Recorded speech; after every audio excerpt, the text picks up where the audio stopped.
So today, Kyle, Jason, and myself are in Round Top, New York, just south of Catskill a little bit, and we're gonna be renovating a koi pond.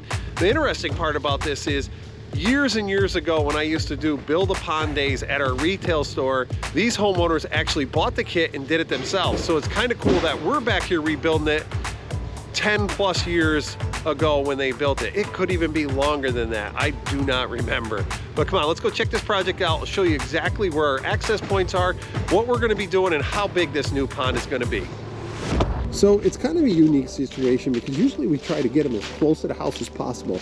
But for them, it was all a downhill slope. So even though their patio is way up there on top, they built this pond down below and created this nice little environment. I really like the setting. They had these really big rocks that they couldn't move back then, so they're just kind of placed in the woods here. I like this. I don't want to move it, but we are going to move some of these other big ones over in here. They had some trees taken down, so we're going to have to remove these stumps. But I think they did a pretty darn good job without any equipment building this pond. So a lot of this rock is a little bit too small for what we normally use, and so we're going to have to remove it in order to make the pond bigger, add a secondary biofalls, because once we make the pond bigger, that biofalls up there is not adequate in size. So we're going to add a 6,000 biofalls and a 1,000 skimmer and a pondless vault.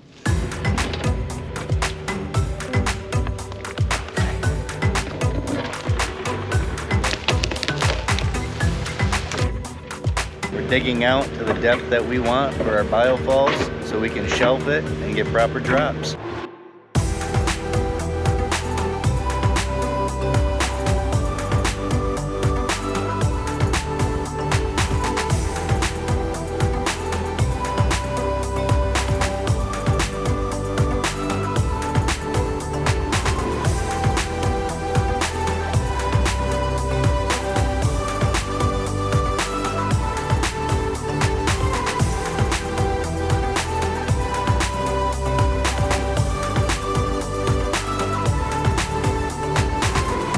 All right, so Kyle right now is actually just cleaning up this liner. We decided just to put a seam down here. Our pond liner overlaps really far, but we want to do one more waterfall over on this side.